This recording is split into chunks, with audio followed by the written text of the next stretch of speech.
Je suis ici pour aborder une question qui touche à la race noire et son implication sur l'héritage, la recherche de solutions à ces problèmes. Mais avant toute chose, je me fais le devoir sacré de remercier très sincèrement messieurs l'abbé Apollinaire Chibaka-Chibongo et l'ASBL d'Idunga pour l'organisation parfaite de ce colloque dans ce cadre magnifique pour réfléchir sur notre existence en tant qu'être noir, sur la RDC de notre pays et aussi sur l'Afrique, notre continent. Mes très chers compatriotes, de prime abord, j'ai quelques questions à soulever et qui vont nous diriger dans la présentation que je vais faire. Quel héritage devions-nous léguer aux générations futures? L'être noir est-il séparé de ses valeurs fondamentales? Si les réponses à ces deux questions sont affirmatives, quel est alors le gage référentiel pour y remédier dans ce monde globalisé où il y a beaucoup de métissage? Avant d'aller plus loin dans ma réflexion, je voudrais aborder la question sous l'angle de la problématique être noir. Est-ce un problème ou une faiblesse? Et si problème il y a, quelle est la solution à ce problème?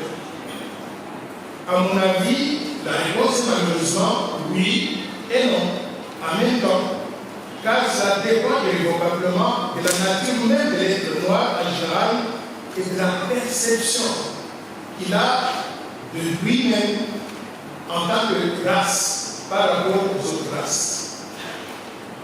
Être noir serait un problème si lui-même, le noir, se considère comme inférieur aux autres, comme un primitif, un sous-homme, descendant de l'évolution, comme l'expliquent certains anthropologues évolutionnistes tels que Alain Descartes, qui expliquent que l'espèce humaine ne fait qu'une.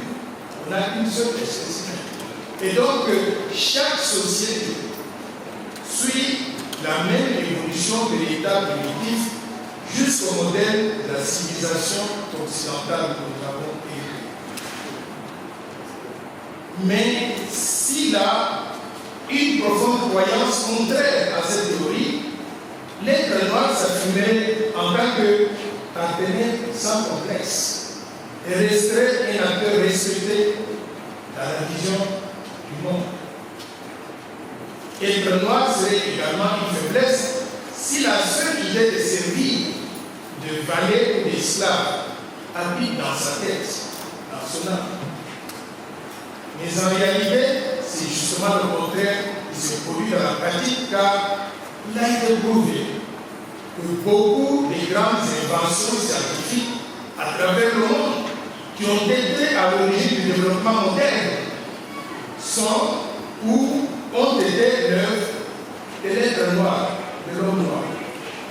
Je vais vous citer quelques inventions scientifiques qui ont révolutionnisé le monde et qui ont été faites par des noirs. Pour que vous puissiez avoir une idée de l'être noir, ne veut pas dire qu'on doit se tenir comme dans le cadre et ne pas sortir de la première invention, faite par Gareth Morgan. Gareth Morgan, c'est l'homme qui avait inventé les feux rouges ou les feux tricolores pour réguler le trafic. Vous allez dans les villes comme Kinshasa, vous allez voir les feux rouges, les feux de signalisation. C'est une invention de l'homme noir. La deuxième invention a été faite par Daniel Henry Williams. C'est le premier médecin chirurgien au monde à avoir réalisé une opération à cœur ouvert, opérer quelqu'un dans le cœur. C'était un homme noir qui l'avait fait. La troisième invention était faite par Philippe Emeagwali. C'était du Nigeria.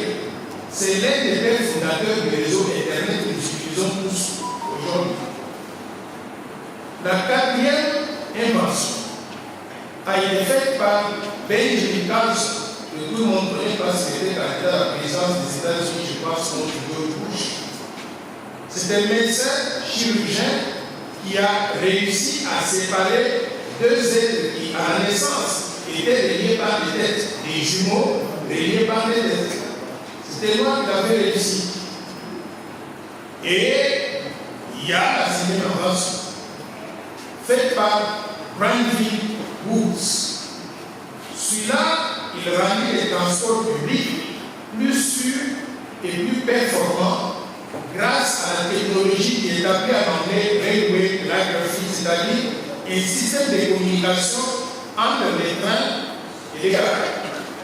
Ceux qui ont vécu à l'Europe connaissent que quand vous êtes dans un train, le machiniste il communique avec la gare pour savoir où il va et qu'est-ce qui se trouve là-bas. Cette invention est faite par elle. Il y a aussi une femme noire, Patricia Bath. Elle est originaire de Trinidad et Tobago et donc des îles, et après elle est devenue américaine. C'est elle qui a inventé le laser qu'on utilise pour opérer une maladie qu'on appelle la. Alors, dans ces conditions, est-ce que l'être noir peut être considéré comme étant en mesure de régler ces problèmes? La réponse est évidemment affirmative. Comme on vient de le voir à travers ces différentes dimensions, mais aussi on va le voir dans la suite de ma communication. À titre d'exemple encore, ce fut Martin Luther King Jr., le pasteur noir américain, qui, conscient de la force de sa race noire, avait déclenché aux États-Unis d'Amérique le mouvement de l'émancipation de l'être noir et l'égalité de race. Mesdames et messieurs, vous voyez que les Noirs, à travers leur temps, n'ont pas été simplement des êtres spectateurs. Ils ont contribué au développement du monde moderne. Mesdames et messieurs, l'être noir est d'abord fondamentalement croyant. Il croit en Dieu et en des puissances ancestrales et mystiques qu'il considère à même de réguler sa vie et son existence. C'est ça sa force. Il croit avec toute son âme dans la force supérieure respectueusement appelée chez nous, ici à Djouba, Vimougou, pour le Seigneur des Seigneurs. Il entoure cette fois-là d'autres croyances pour réglementer sa vie dans la communauté et avec d'autres communautés. Il est clairement enseigné que les premières communautés noires étaient structurellement bien organisées avec des rois, des empereurs et des chefs qui étaient assistés de notables pour la gestion administrative de leur communauté, à tel point que les jugements qui étaient rendus par ces notables sur différents litiges entre individus ou bien entre peuples, ces jugements étaient tellement justes qu'il n'y avait pas besoin de faire appel.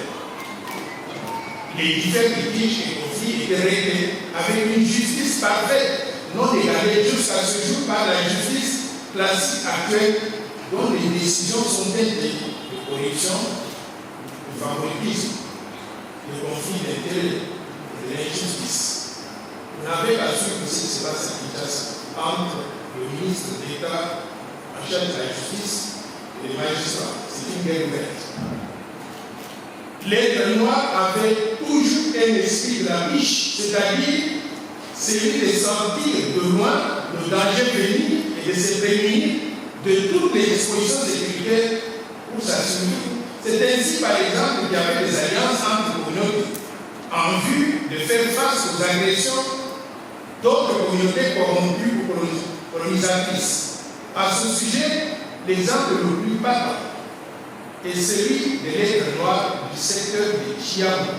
Nous sommes ici dans le secteur de Chiam, ici à côté, dont je suis fièrement d'ailleurs originaire, lequel avait consacré un pacte, cela au prix du sang, signé par 5 groupements administratifs avant l'indépendance de notre pays, pour leur union sacrée avec une gestion administrative rotative. Le secteur des Chiam comprend les Benatiana, Benasona, Benamanda, Benakasi. Cette alliance prévoyait également la fédération des forces Ouattara pour repousser toute éventuelle agression extérieure contre tout groupement membre. Et cette alliance-là est actualisée jusqu'aujourd'hui. Il est de noter que cette alliance n'était pas dictée par le colonisateur. Elle était conçue est mise en œuvre et pratiquée par l'être noir lui-même pour régler ses problèmes, pour organiser sa cité. Fondamentalement, la force de l'être noir reposait sur l'observation ou bien l'observance des lois divines, de la culture et des coutumes ancestrales, lesquelles étaient opposables à toutes les communautés qui étaient concernées. Cette réglementation, renforcée par le pouvoir coutumier, fixait les règles de vie, les règles du jeu et le code de conduite dont les infractions étaient sévèrement réprimées par les forces ancestrales ici. C'est ainsi, par exemple, il y avait des interdits tels que les Chibaou, les Chimini ou bien les Bouchard. Ce sont des interdits qui étaient définis par la société et tout le monde devait respecter ça.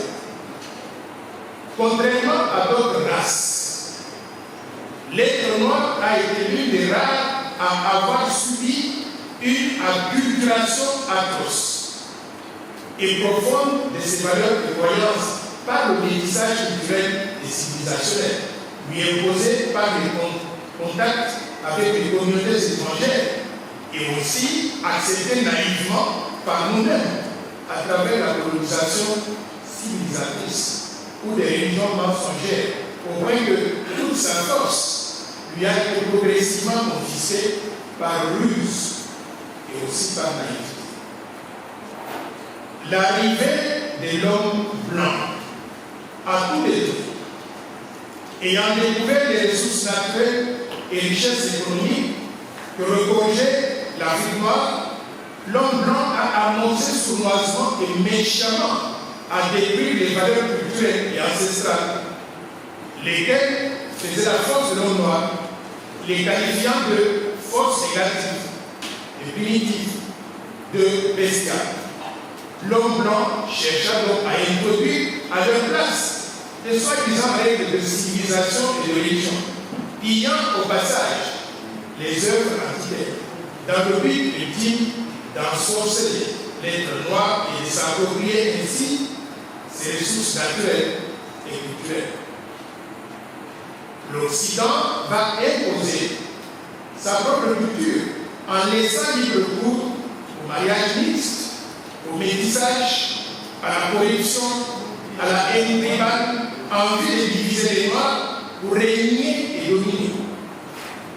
Tout ce stratagème a été savamment conçu en vue d'affaiblir l'être noir et de détacher de ses racines, étant entendu bien sûr que la civilisation et la religion ont été mises à contribution pour parvenir à cet objectif.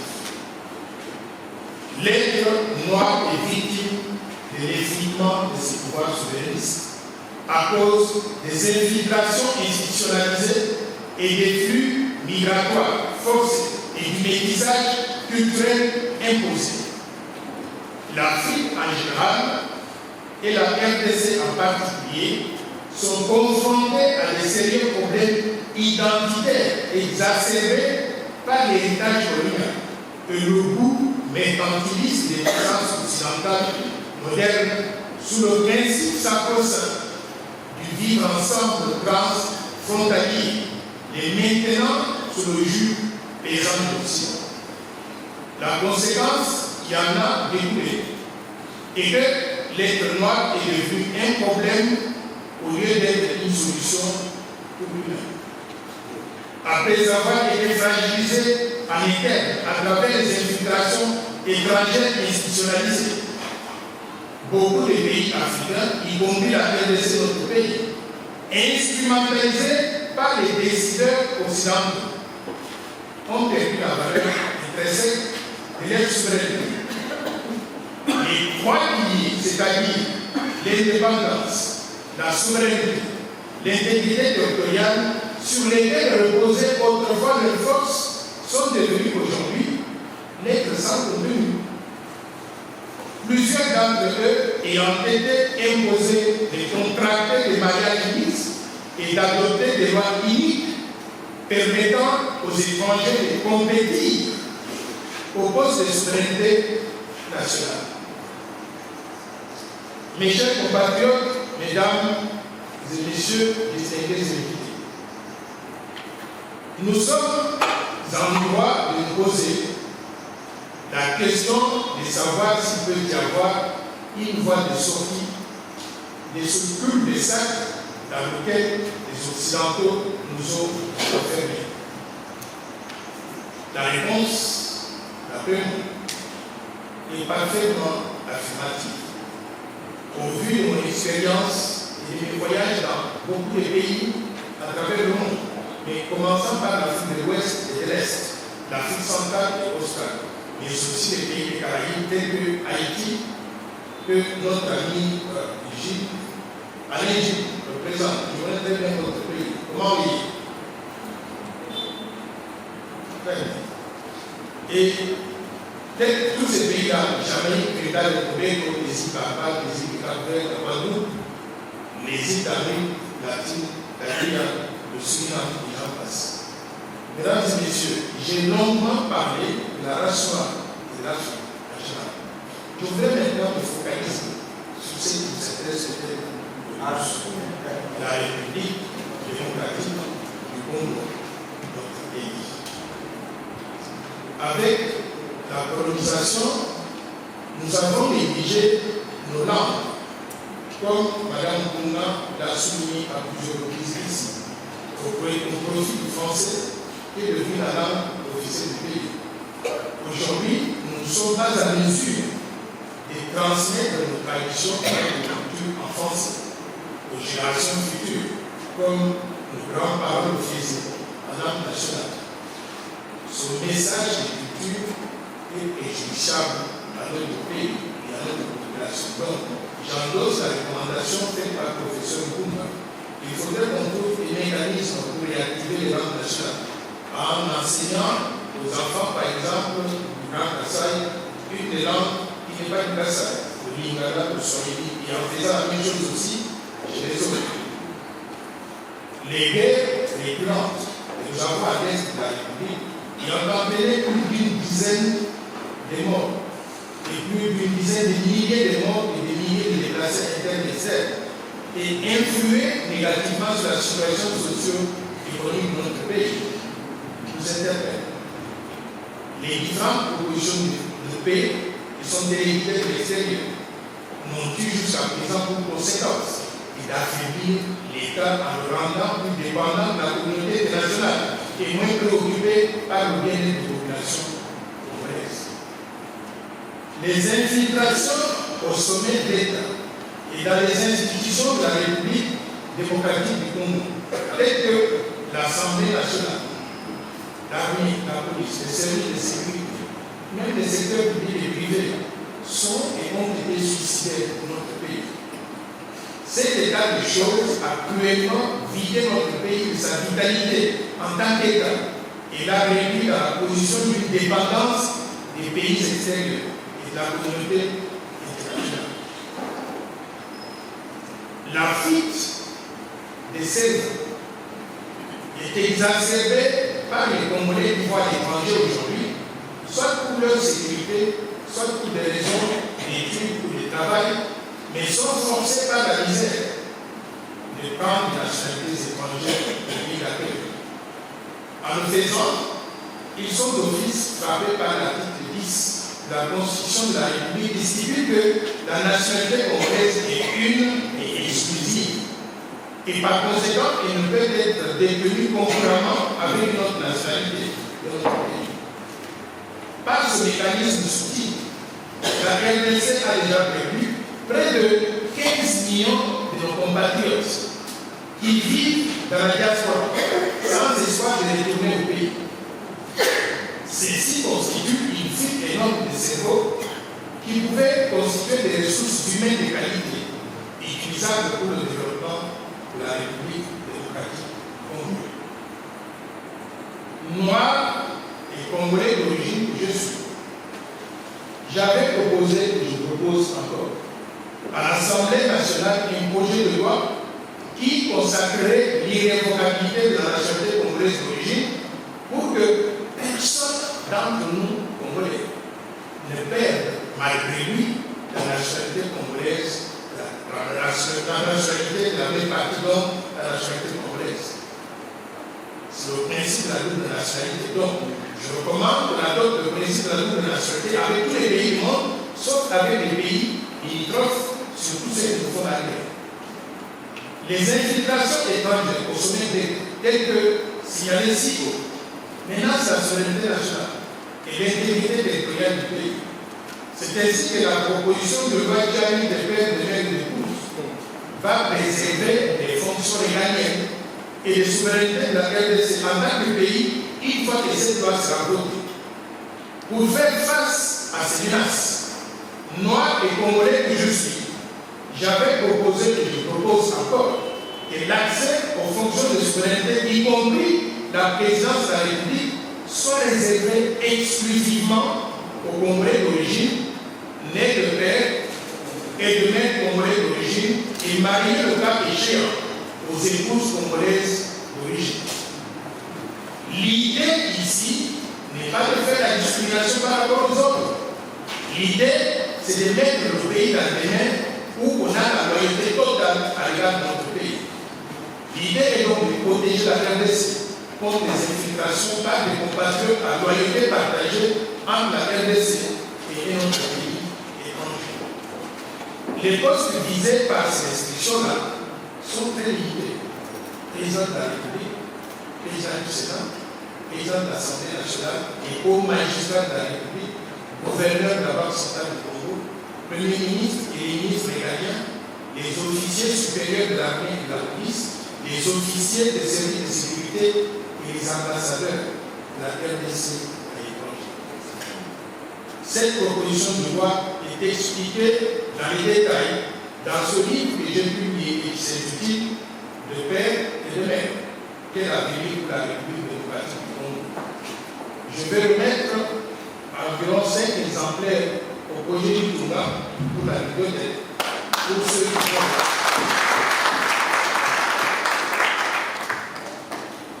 Mesdames et messieurs, pour matérialiser ces changements, il nous faut réviser la Constitution de la République. Parce que ces deux articles, les articles sont dans l'article 10, l'article 72, quand on y touche, c'est la révision constitutionnelle. Il nous faut donc réviser la Constitution de la République. J'ai pris le temps de passer en revue toute la Constitution pour détecter les faiblesses qui peuvent être corrigées. Ainsi, ma réflexion m'a amené à proposer un projet complet de révision constitutionnelle incluant la loi des pères, de mères et d'épouses, mais allant bien au-delà de ces deux aspects pour mieux protéger notre pays. Les modifications que je propose dans une révision constitutionnelle plus large incluent les éléments suivants. 1. L'adoption de l'anglais comme la deuxième langue officielle de la RDC. Le français, c'est une langue, mais l'anglais est devenu aujourd'hui la langue de tout le monde. Il faut que nos enfants apprennent ça dès le bas âge. Cela ne va pas porter atteinte aux langues nationales. 2. La réduction du nombre des partis politiques. Il y a plus de 1000 partis politiques, s'il vous plaît. On va réduire de 1000 à 4 partis politiques au maximum pour que la démocratie puisse bien fonctionner. 3. La réduction de la taille du gouvernement. Nous avons des gouvernements, tout par 60 ministres, 57 ministres. Je propose qu'on réduise dans la Constitution à 27 ministres au maximum, y compris le Premier ministre. D'autres pays fonctionnent avec 22, 27 ministres. 4. La suppression de certaines institutions budgétivores est, à mon avis, inutile pour dégager des épargnes à investir dans des activités à impact social visible et dans des projets de développement. Ces institutions budgétivores sont lesquelles? Le Sénat, les assemblées provinciales, le Conseil économique et social et certaines structures rattachées à la présidence de la République, à la primature et au ministère. On va dégager beaucoup d'épargne, qu'on peut utiliser pour investir dans les activités productives, pour construire même des écoles, des hôpitaux, et ainsi de suite. 5. la suppression du mode de scrutin indirect, tant pour le Sénat, de façon va le supprimer, que pour les gouverneurs des provinces.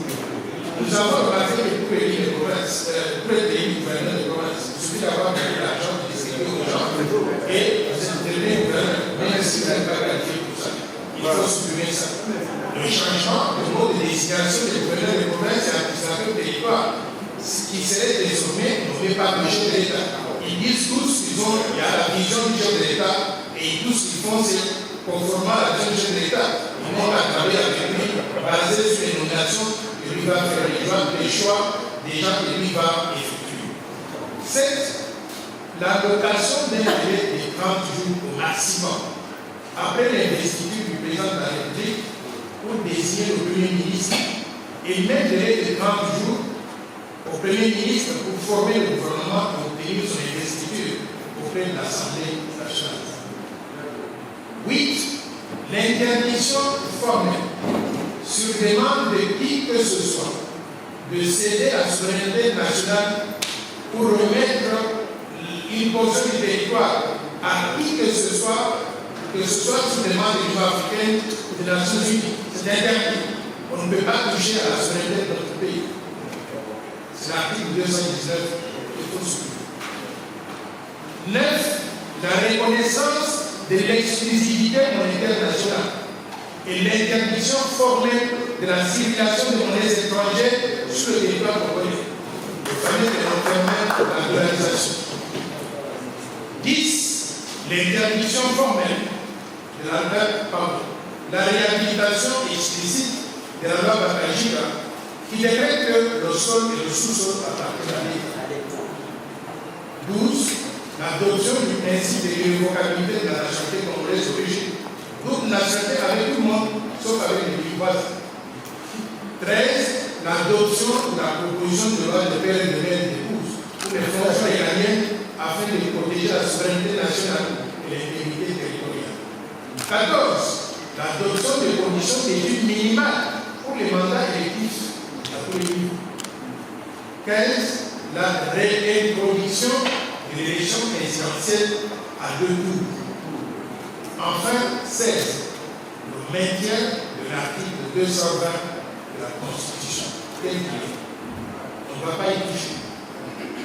Mesdames et messieurs, il est important de noter que l'être noir peut aussi influencer positivement les autres sur le continent comme à l'autre continent. C'est ainsi que la nouvelle constitution de la République gabonaise, au Gabon, inclut la notion de père et de mère d'épouse comme critère d'éligibilité à la présidence de la République, critère qui est d'inspiration congolaise. Mes très chers compatriotes, mesdames et messieurs, en conclusion, être noir n'est pas une fatalité et n'est pas synonyme de médiocrité ou d'incapacité à réfléchir pour trouver des solutions à ces problèmes. Le noir est capable d'identifier les problèmes qui défient la société dans laquelle il vit et de proposer des solutions idoines. S'il agit avec honnêteté, intégrité, professionnalisme et patriotisme, l'homme noir est capable de trouver des solutions durables et adaptées à son environnement. Il est capable de réaliser l'intérêt. Mes très chers frères et sœurs, je suis très sincèrement heureux. Je suis content. Je suis comblé de joie. Je suis à l'aise en énergie. Je n'ai jamais mieux ailleurs. Je suis